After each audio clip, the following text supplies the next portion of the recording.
Dreamworks might just have the most widely varied roster of heroes out of any animation studio, so it's high time we take a look at this roster of good guys and decide which Dreamworks heroes are the most heroic of them all. Just smile and wave, boys. Smile and wave. We'll start with the heroes who, although they're good, have more selfish motives or less heroic deeds than the remainder of the list. These are the self-serving heroes. First up on the list is the alleged Shark Slayer himself, Oscar from Shark Tale. Widely regarded as one of, if not the weakest Dreamworks movie, Shark Tale tells the story of a mob boss's quest for vengeance against the impulsive man who killed his sons, desperate to right the injustice by any means necessary. The twist, however, is that said mob boss is the villain of the movie. The Shark Slayer, Oscar, is the hero of the film. But, is he really? I mean, Oscar isn't a bad guy per se, but he's definitely more selfish and impulsive than the average hero. Take his relationship with his best friend turned girlfriend, Angie, for instance. She gave him a pearl passed down by her grandmother to repay his debts to Mr. Sykes, which Oscar appreciates before promptly gambling it in a bid to strike it rich. 5,000 on lucky day to win! Oscar earns the Greed Sinner medal for his desperation to get rich, famous, and in his own eyes, respectable. He was willing to lie about being a Shark Slayer to ride the wave of glory that comes with it, and while he eventually came clean, even mending the relationship between the fish and the sharks, it wasn't before he endangered the whole reef for the sake of fame and fortune. Following Oscar is another man familiar with the sea, Sinbad. Given that he's a pirate, Sinbad not living up to a golden standard of morality shouldn't be too surprising. It's a shame it'll never get there. He endangered himself and others quite a lot through his endeavors, worst of all, his attempt to steal the Book of Peace despite knowing his childhood friend's job depended on it. Thankfully though, Sinbad ultimately proved himself to have a good heart. He was more than willing to place himself in peril to protect his crew, and at the very end of the movie he made good on his word to accept his fate at the hands of the executioner, saving Proteus's life and ultimately his own. While he's no less of a pirate by the end of the movie, Sinbad proved that he's got a decent standard of morality to guide him, so really he's less Sinbad and more sin-okay. Speaking of okay, next we have the main character of Dreamworks' Home, O. Known by many names such as O, Ugh, and the Sheldon Cooper alien, O is a pretty simple protagonist. In terms of his good qualities, he was largely responsible for fixing his race's way of life, being the one to return the Gorg's staff, which turned out to be a container for his babies. It is entire next generation. By doing this, O achieved intergalactic peace, which would usually be a pretty huge boost to his ranking, but there's just the tiny detail that O also caused much of the chaos that happened in the first place. Yeah, he ultimately helped Tip find her lost mother, but not before he planned on abducting her to run away from the Gorg, which would have not only potentially doomed her mother, but resulted in O getting a pretty noticeable child abduction charge. Oh no. He has plenty of good deeds and managed to make things right in the end, but for being one of the most self-serving heroes on our list, he still has to rank pretty low. Next we have the lovable bandit from over the hedge, RJ. Right off the bat, we're gonna offer RJ some serious sympathy points. Quite literally everything he does throughout the movie is an attempt to save himself from getting devoured by Vincent after a heist gone wrong. But similarly to Oscar, this wouldn't have happened in the first place if he'd only stolen what he'd needed. Just take what you need. It leads to him befriending Vern and the other forest animals to help them gather more and better food than they've ever had before, and his attachment to them ends up putting him on a better path, especially when he risks his neck to save them from the Verminator. He falls into the category of heroes who caused their own problems but worked just as hard to solve them, so we can at least say he came out on the more favorable side of the morality spectrum. Next are the cutest and cuddliest critters yet, the penguins. It may be controversial to rank them all together, mostly due to the fact that Private is a pure-hearted angel who needs to be protected at all costs, but given their devotion to each other, I'd say this is the only way they'd want to be placed. I'll take that action. They've done plenty of good work to help their friends and protect the world from bad guys, most notably in their own spin-off movie where they stopped Dave from using the Medusa potion to forcibly mutate all the cute and cuddly animals around. They'd definitely be a lot higher if they weren't quite so reckless. Sure, they aren't ill-intentioned, but they cause a lot of chaos with their schemes and inventions, and I'd be surprised if these guys' kill count wasn't in the double digits at least. Z from Ants is next. Dreamworks' first and ugliest movie, Ants tells the story of a worker ant who feels insignificant next to his massive colony. You don't get any attention.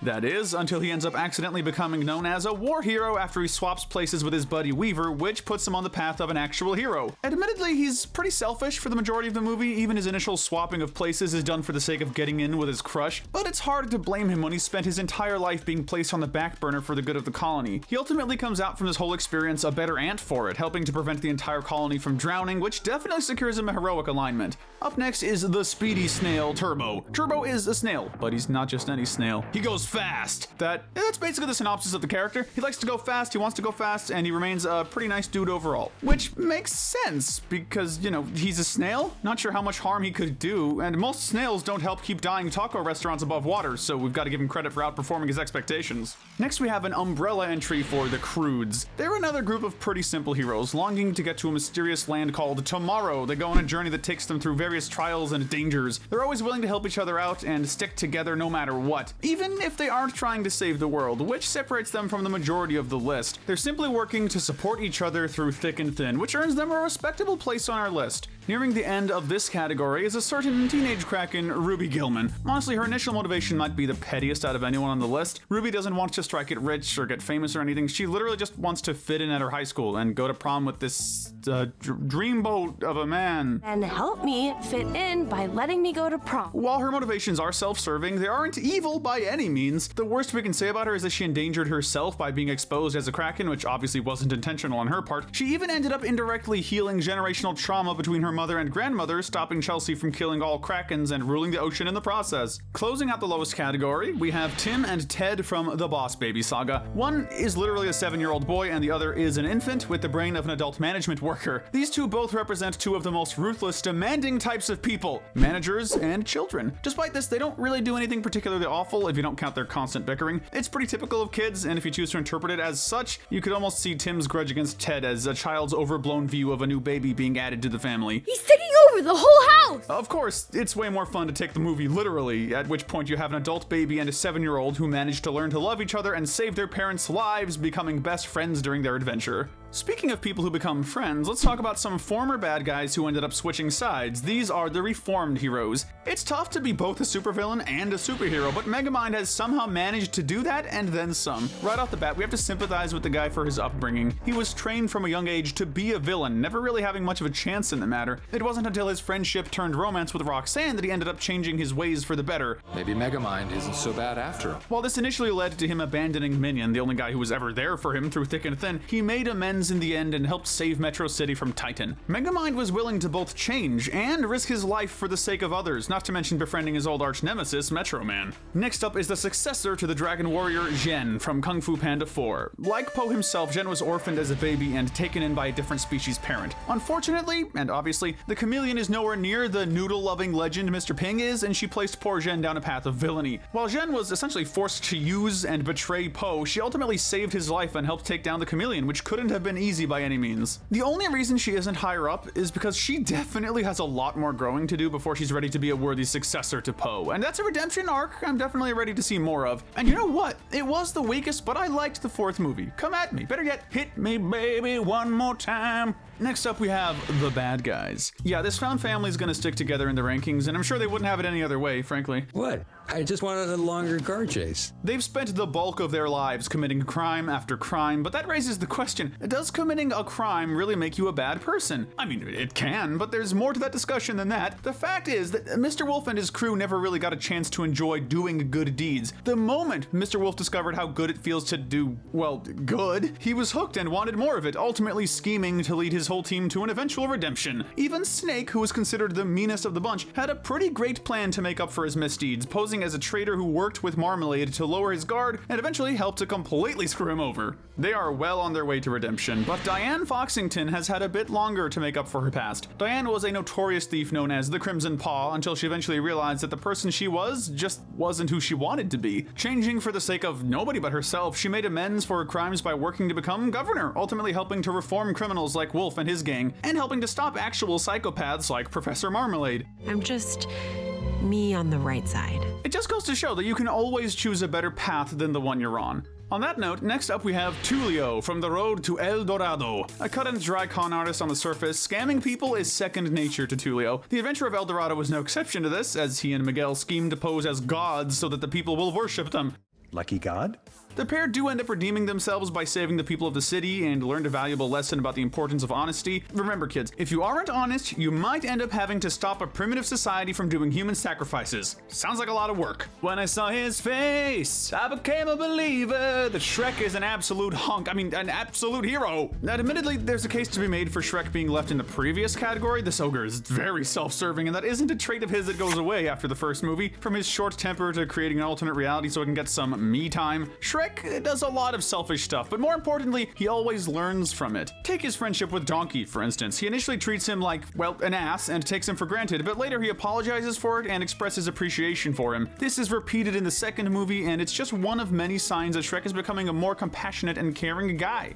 You get it. We both have layers. As for the damage he's caused, Shrek always does his best to right his wrongs. In Shrek 2, he gives Fiona the choice of whether to stay a human couple or an ogre couple, and in Shrek Forever After, he expressed that the best part of Rumpel's deal was getting to fall in love with Fiona again. Shrek makes a lot of mistakes, but he always proves that he's willing to give up anything for his loved ones, which is the sign of a true hero. It might be odd to place Miguel in a higher spot than Tulio, much less to place an ogre between these longtime pals, but Miguel is higher than his buddy for one reason, and one reason only: compassion. While Tulio is initially, albeit reluctantly, cool with letting the people of El Dorado keep living as they do, human sacrifices and all, Miguel stands up to Tzekel Khan and does his best to get rid of the practice of human sacrifice once and for all. Gods are speaking for themselves now. He's still guilty of just as much con artistry as Tulio, mind you, but Miguel has a better sense of compassion than his friend, which gives him a slightly higher spot. This next duo will get a shared entry though, Rita and Roddy from Flushed Away. One is a strong-willed sewer rat willing to steal for her family, while the other is a wealthy pet who's just trying to get home. The two have a hard time seeing eye to eye at first, bickering quite a lot and seeming to straight up hate each other at certain points. Maybe the queen wears fake jewelry. Ultimately though, they help each other to become better people. Seeing what the Toad was planning to do to all the rats of the sewer, they banded together to stop him, risking both of their lives in the process, completing their thief/classist to hero arc. Closing out this category, I have just one last question. Who is your favorite fearless hero? If you answered Puss in Boots, congrats! This formerly fearless feline was once a troublemaking thief during his time at his adoptive mother's orphanage. After being roped into a bank robbery by his childhood friend Humpty Dumpty, You tricked me. I had to. Puss made the difficult decision to run away and work to better himself, which tragically led to him living a life of crime to repay his debts to the town. It's a sad story, but one that led to Puss becoming a strong-willed hero who's always there to help when he's needed. The worst we can really say about him with that in mind is that he does apparently work as a bounty hunter long after his debts have been forgiven, so maybe there's a part of this cat that just really enjoys toying with his prey. Without further ado, let's move into the characters free of any villain arcs. These are the consistently good characters. First up is Poe's instructor, Master Shifu. Shifu was one of those characters we feel should be higher and lower at the same time. On the downside, he's an incredibly ruthless instructor, often insensitive to his students and their needs. He's also partially responsible for Tai Lung becoming who he was, raising him as his adopted son to become the Dragon Warrior. When Tai Lung was told that he wouldn't be receiving the honor, he went ballistic and forced Master Oogway to banish him. Of course, this isn't the end of the story. Shifu does find redemption and even apologizes to Tai Lung for his treatment. I've always been proud of you. Seemingly even willing to be killed if that was what it took to make him feel better. His fear of growing attached to his students is the main reason for his perceived coldness towards them, and that's actually pretty darn understandable in context. You're doing better now, Shifu, good on you. George and Harold from Captain Underpants, the first epic movie, are next. Sure, they might seem like your average mischievous kids at first, but it turns out that they're your average mischievous kids, for the sake of depressed kids. These two take on the burden of being class clowns for their school, which is run by the infamously boring Mr. Krupp, showing that they take joy in making their lives brighter. Whether it's drawing Captain Underpants comics or just playing simple pranks around campus, heck, their kindness even extends to Krupp on occasion. At the end of the movie, they pity his loneliness and set him up on a date with the lunch lady, who was honestly really sweet, even if they vow to never do it again. I think there's some valuable life lessons in there somewhere. Of course, they do keep that lady on hold for the entire movie, thereby creating a new supervillain. Honestly, I can't even blame her. With a mighty tra-la-la, Captain Underpants flops aimlessly into the next spot. Similarly to the Penguins, he pretty much embodies the idea of a chaotic good hero. Admittedly, it's hard to not be weirded out by a middle-aged, almost naked man who hangs out with children in a treehouse, but Captain Underpants has no goal in mind but justice, and however misguided he might be, this man will jump at any opportunity to save the day, well, as long as there isn't any water around. Now, I've heard of being hangry, but Alex the Lion's case is ridiculous! No, but really, this guy had a pretty tough time, especially in the first movie. He has a hard time adjusting to island life away from his adoring fans, who, by the way, give him the Pride Center Medal by proxy. moxie. He might be nice, but this New York giant has quite an ego. As if being sent away from his home wasn't bad enough, he had to fight with his animal instincts to keep himself from eating his best friend. Oh, sugar honey iced tea. That may sound pretty bad, but when you think about it, Alex was literally ready to succumb to starvation if it meant not eating his friends. Thankfully, neither scenario had to come to fruition thanks to Skipper introducing him to the world of seafood. So, like, I guess it's a good thing that he isn't friends with any fish, right? You like jazz? You like bees? You like the Bee movie unironically? Then Barry B. Benson is the part of this video for you. In a matter of days, Barry managed to not only seduce a human woman away from her boyfriend, but he also won a lawsuit against humanity to keep them from using the bees as honey. That's an impressively ambitious plot to protect his people's resources. Wait for my signal. And he earns more points for the fact that upon realizing that the lawsuit win resulted in bees losing their jobs and flowers dying as a result, he worked tooth, nail, and stinger to undo his mistake. Next, we have an umbrella entry for Shrek's fairy tale friends, Gingy, Pinocchio, the Three Blind Mice, etc. While they aren't main characters, these guys showed some serious gratitude to Shrek for saving fairy tale creatures everywhere from Farquaad's reign. In Shrek 2, they come in clutch by saving Shrek, Donkey, and Puss from being held captive in a dungeon, which would have been a pretty brutal fate, especially one to be saved from by a cookie, a puppet, and 3 blind mice. That's some serious loyalty, and if it doesn't convince you enough, recall that Gingy literally had the Muffin Man make a kaiju-sized clone of himself to storm the castle with. Rest in peace, Mongo. Is he black with white stripes or white with black stripes? Nobody knows, but we do know that Marty the zebra has many stripes, all of them friendly. His entire goal in the first movie is to run free from his admittedly small area in the zoo, which is a pretty understandable thing to want. He ends up going so far as to run away from the zoo to Connecticut, which in turn leads to his friends going after him. You hit the Chrysler building, you've gone too far. That in turn leads to them being tranquilized and shipped off to a mystical faraway land full of dancing lemurs called Madagascar. As excited as he is to finally be free, Marty doesn't abandon his friends. He does his best to make sure everyone's having a good time, and he's always willing to lead the charge to help his friends out. If you like them big and chunky, then Gloria's the hippo for you. But if your name isn't Moto Moto, there's probably more on your mind than just that. And thankfully, Gloria can deliver in spades. She has a big heart and is always looking out for her friends, ensuring that everyone is treated fairly and kindly. You're the one that suggested this whole idea to him in the first place. Leave Melman out of this, please. Thank you, Gloria. This extends beyond her inner circle too, as seen by her care for Mort, who she comforts while crying. Man, I miss when Mort wasn't canonically a demon overlord and the embodiment of death. Even with that being the case, I'm sure Gloria would still do all she could to calm this little gremlin down. American hero Rocky Rhodes flies into our next spot. By chance, Rocky showed up right when the chickens of Mrs. Tweedy's farm needed a hero the most. Mr. Rhodes, is this you? After being blackmailed into helping them escape, it turns out that the amazing flying rooster isn't actually able to fly, which admittedly would have probably been a good thing to say beforehand. Regardless of the misdirection, Rocky doesn't abandon his new friends for long. When he comes across a billboard for Mrs. Tweedy's products, he can't help but turn around and rescue them from her, showing up just in the nick of time to help them take off. Americans everywhere should be proud to have this dude repping their country, even if he is a little big for his britches. Rounding out this middle category is the father-son duo of Mr. Peabody and Sherman. Time travel is a dangerous business, perhaps more so when undertaken by a dog and a child. That aside though, Mr. Peabody is still a great dad to Sherman. He took him in when he was abandoned as an infant and always did his best to love and support his boy however he could. This included giving him one of the most unorthodox but fun methods of play, a time machine. In return, Sherman loves his old man and generally respects him, and the two embark on no shortage of heroic quests that defy the very fabric of space and time. But as you can imagine, giving a kid access to a time machine leads to some serious trouble. That in turn results in Mr. Peabody being rather overprotective, and the two do butt heads sometimes. You're right, Sherman.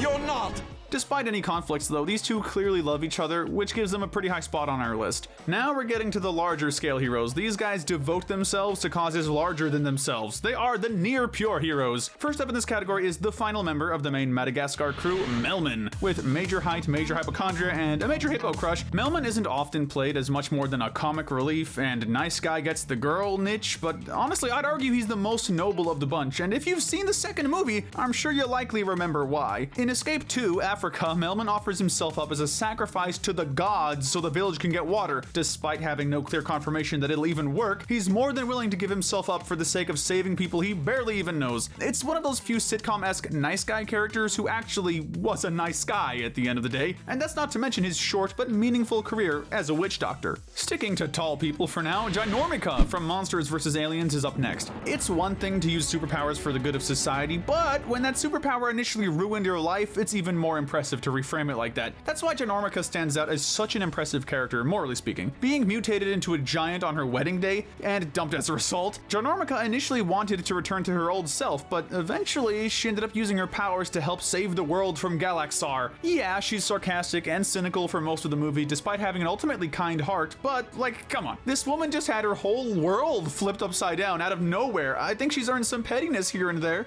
On a very similar note, next up is Branch, deuteragonist of the Trolls movies. The yin to Poppy's yang, Branch is one of the more pessimistic trolls around, but honestly, that pessimism is warranted. Party's over. We just got attacked by a Bergen. After watching his grandmother get devoured as an indirect result of his singing, Branch became a paranoid cynic who works to protect himself and only himself. And all of that, mind you, is on top of the already intense trauma of being abandoned by his brothers at a young age. If there was any troll who needed hug time, it was this guy. Nonetheless, Branch's friendship turned romance with Poppy brought him back to a place of contentment in life, to the point where he himself is able to help cheer others up, being the only one who can rally hope in Poppy when Creek betrays them and all hope seems lost. Branch might be grouchy, but he's a sincerely good guy who actually improved on himself after the first movie. Not to mention, even back then, it wasn't totally unreasonable for him to be so paranoid. Like, these people eat trolls, man. Yi from Abominable is up next. Animal lovers seems to be a bit of a trend in Dreamworks movies, to an extent, and Yi is no exception. After the loss of her father turned her distant, she ended up closing herself off from her loved ones. It's only when she and her friends discover a Yeti named Everest that she's able to slowly open up to and reconcile with her friends, which gives her points as both a friend to animals and a friend to, well, friends. On the topic of dead fathers, well, there has to be a nicer way to put that, right? Anyway, Stoic the Vast is next. If you only watched the first How to Train Your Dragon, you might wonder why Stoic is so high up, and that would honestly be pretty understandable. He struggles to connect with his misfit son until he enters training to become a dragon slayer himself, and even more so when he tries to befriend dragons. Disowning Hiccup was a pretty harsh move, but you have to remember that Stoic fully believed his wife, Hiccup's mother, died at the hands of a ruthless dragon. When Hiccup softens his view of dragons, we start to see more of Stoic's good side. He even apologizes to him for the aforementioned disowning. I'm sorry for everything. On top of that, Stoic is also extremely forgiving. When he discovers that Valka is still alive and has been working to protect dragons like her boy, he doesn't let her waste much breath on apologies, only telling her that she's as beautiful as the day he lost her. Stoic is manly in every sense of the word. He's a loving husband and father, a valiant hero, and ultimately gave up his own life to protect Hiccup from a plasma bolt fired by a hypnotized Toothless. Now for the talking animal sidekick to end all talking animal sidekicks, Donkey from the Shrek movies. Everyone loves Donkey, right? Okay, let me rephrase this. Does anyone not love Donkey? Show of hands? Okay, good. If you raise your hand, now use that hand to click off this video. Jokes aside, Donkey's an absolute legend. Sure, he talks a bit much. Okay, a lot much, and he can be a bit annoying even if it isn't intentional. You have the right to remain silent. What you lack is the capacity. He struggles to comprehend the idea of personal space, which often makes others tired of being around him, which is ironic since Donkey just oozes love for people around him. Whether it's comforting a crying dragon who attempted to molest him earlier, mind you, or immediately accepting Shrek's apology and helping him get back to Fiona before she marries Farquaad, Donkey is the most loyal friend an ogre could ask for, and that's not to mention he's actually a pretty good dad too, even if I have no clue how he's a dad. How did that work?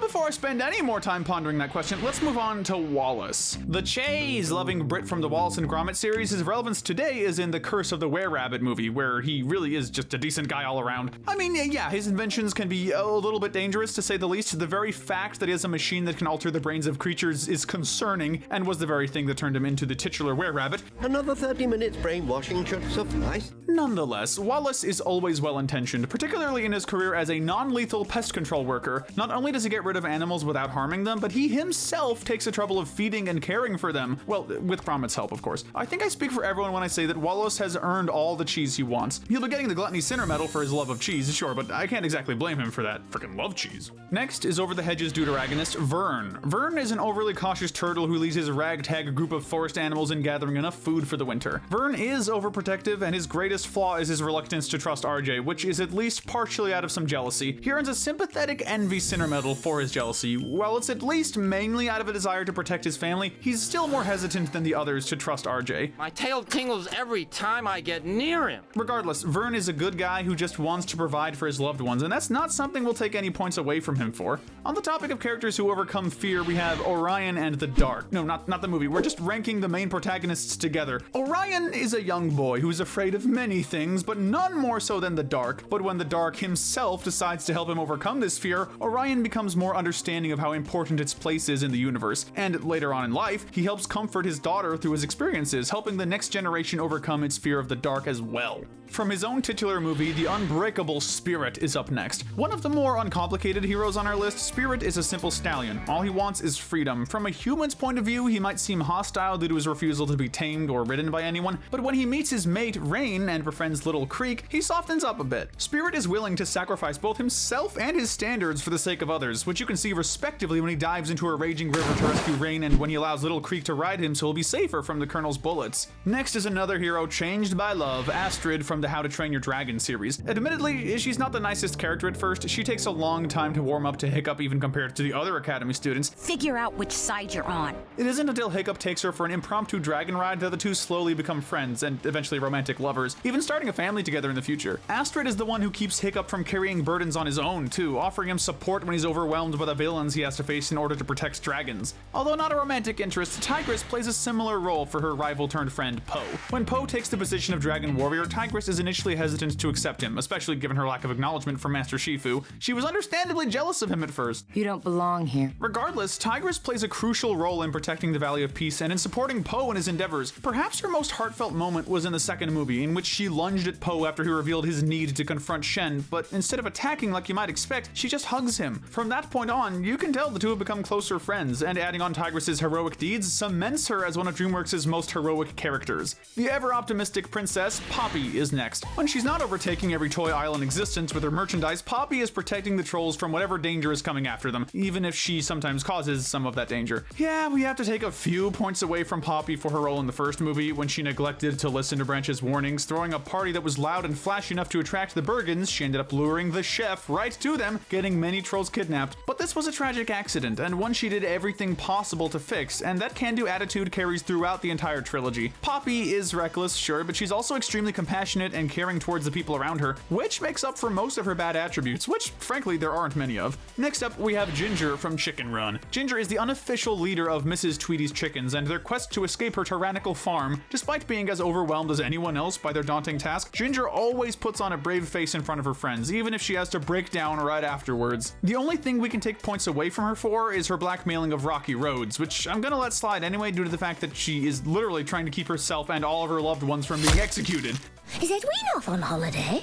If there was ever a good reason to blackmail someone, that might be it. She may be a chicken, but Ginger is ironically one of the bravest characters on our list, and for that, she gets a pretty respectable spot. Closing out our penultimate tier, we have the Guardians from Rise of the Guardians. Frankly, the only thing we can even kinda take points away from these guys for is their initial treatment of newcomer Jack, but Naughty List record holder or not, these guys are all heroes who thrive off of helping kids everywhere. Anyone whose entire goal is to make children genuinely happy is basically guaranteed a high spot on a moral spectrum, so the Guardians earn a lot of points for that automatically, and given the worldwide scale of their good deeds, it'd be hard to call anyone but them the best of the somewhat flawed heroes. Without further ado, it's time to look at the top tier. These are the pure heroes. First up, we have the king of dragons himself, Toothless. After Hiccup spares his life, Toothless finds himself handicapped and unable to fly, which gives him no option but to wait on his new friend to mend his wounds. As he grows to trust Hiccup, he becomes less like a typical dragon and more like a giant puppy who happens to fly and breathe fire, plasma, whatever. Toothless becomes Hiccup's literal ride-or-die best friend, willing to charge into danger to protect him and other dragons, and is willing to face off against much bigger and badder foes for the sake of dragonkind.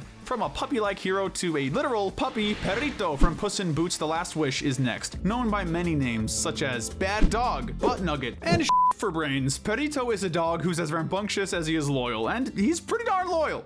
Well, my home is where my friends are. He acts as the donkey to Puss in Boots' Shrek, being a devoted friend before his new buddy is even warmed up to him. This includes helping Puss through a panic attack by allowing him to pet him until he feels better, which shows a lot of sympathy and compassion on his part. Perrito has a pure heart, and the only reason he isn't ranked any higher is the simple fact that his deeds aren't quite as large scale as those of the remaining heroes. From one dog to another, up next is Wallace's trusty sidekick, Gromit. Gromit is the absolute epitome of man's best friend. Whether it's helping him get out of his were-rabbit mutation state, straight up fighting a much stronger dog dog while flying a plane to rescue him from the top of a building, or simply making sure he follows his diet to a T, Gromit is always looking out for his more reckless companion, and he never seems to complain either. No words are needed for Gromit. He's a dog of action, and those actions are basically always good. And if the synopsis of Vengeance Most Foul is anything to go by, I'm sure that trend will continue. Now we finally move on to the last Shrek hero, Princess Fiona. Fiona is the kind of partner everyone hopes to find in life. Despite spending years in a tower waiting for a valiant knight to rescue her, she remains grateful to Shrek even after finding out he's an ogre, even if she is understandably disappointed at first. Oh, you're expecting Prince Charming. Despite their differences, Fiona gets to know Shrek for who he is, and the two quickly become friends on their journey to Farquaad's castle. That is, until an accidental falling out after Shrek overhears her opening up about her cursed donkey. Once the two are married, Fiona acts as Shrek's voice of reason through thick and thin, from pointing out how she's made sacrifices for him in Shrek 2, to reminding him just how lucky he is to have his loved ones in Shrek 4 and the Christmas special. She can be mischievous, sure, but come on, ogres will be ogres, right? The important thing here is that Fiona has a pure heart and makes Shrek a better ogre just by being there.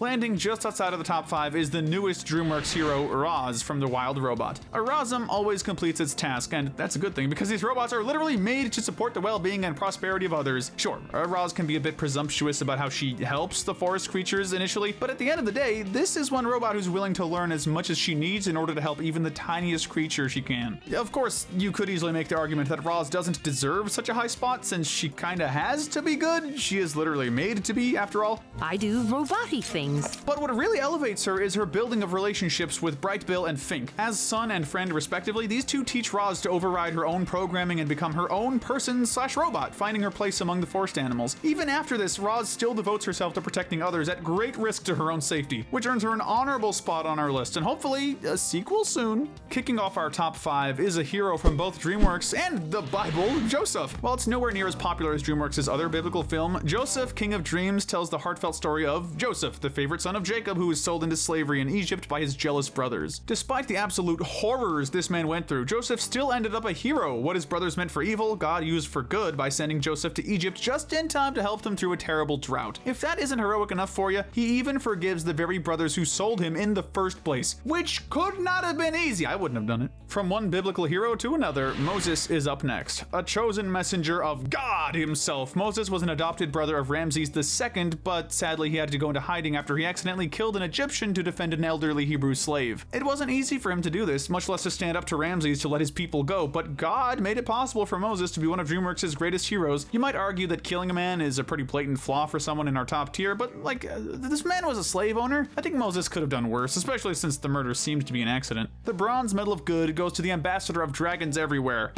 Hiccup. Right off the bat, Hiccup did the unthinkable in the first movie. He refused to kill the coveted dragon known as a Night Fury, freeing it instead. This wasn't done out of cowardice either. The mere fact that he even tried to attack it was ridiculously brave, or maybe foolish, but out of sheer compassion, Hiccup freed Toothless, and slowly the two built one of the most heartwarming friendships in DreamWorks history. Against the desires of everyone he knows and loves, Hiccup stands up for dragons everywhere and does his best to clean up their public image by helping save Burke with the aid of Toothless and his fellow writers. Hiccup is also willing to lay down his life for the sake of others, both human and dragon. We see this when he's willing to fall to his death in the third movie if it means taking Grimmel down with him, showing his desire to protect humans and dragons even if he dies in the process. The silver medalist is similarly self-sacrificing, but on a bigger scale, and with a bigger stomach to boot. It's Po from the Kung Fu Panda series. But first, this video is brought to you by Wicked Binge channel memberships. You can gain access to our videos early before anyone else, plus gain access to members-only emojis and loyalty badges by supporting the channel through a membership. While he took home our Gold Medal of Good last time around, don't be mistaken by his runner-up position now. Not only do we award this lovable dragon warrior the Gluttony Sinner Medal, but we emphasize that our opinion of him largely hasn't changed. Po is one of the kindest, most forgiving, and empathetic heroes in DreamWorks' entire lineup, even faced with Lord Shen, the guy who literally murdered presumably both of his parents, effectively genocided his people, and orphaned him. Po still faces him with a sense of compassion, desperate to find some sense of goodwill within his seemingly black heart. This understanding nature of Po carries through to the other movies too. He's willing to give up all the chi in the spirit realm to defeat Kai, even if it means he dies in the process, and in the fourth movie, he forgives Jen for betraying him rather quickly, even choosing her as the next dragon warrior against Shifu's advice. Po is a pure soul who's willing to give others a chance to be pure souls as well. Being the kind of guy who sees as much good in others as he does in a delicious plate of dumplings gives him the honor of still being our pick for the most heroic protagonist in DreamWorks history. But believe it or not, our top pick isn't a main protagonist protagonist at all, and you might not have even guessed we'd include this guy, but we think the gold medal of good goes to Proteus from Sinbad, A Legend of the Seven Seas. Officially, he might be a prince, but in every other sense, Proteus is an absolute king. A childhood friend of Sinbad's, he was hurt when the two ended up separated for 10 years until fate led Sinbad to attempt to steal the Book of Peace from Syracuse. Disappear for 10 years, show up and rob me? Despite being ghosted for 10 years and the victim of 2 attempted robberies, Proteus still sticks up for Sinbad, remembering that he helped save his life from a sea monster earlier. He not only welcomes him to the kingdom with open arms, but when Sinbad is sentenced to execution for a theft Eris framed him for, Proteus offers to take his place. If Sinbad doesn't return with the book, or doesn't return in general, Proteus will lose his head for the sake of an old friend. As if this isn't heroic enough to warrant the top spot, and I'd say it definitely is, Proteus also shows serious respect for women. Despite genuinely loving Marina and wanting to marry her, he acknowledges that their marriage is more political than anything, and as such, he gives her his blessing to follow her heart and travel the world with Sinbad. Proteus is the friend that everybody needs, and no one quite deserves. You could argue that Poe and Hiccup are larger scale heroes, but Proteus is an absolute giga chad to someone who really didn't deserve him, which gives him our gold medal of good.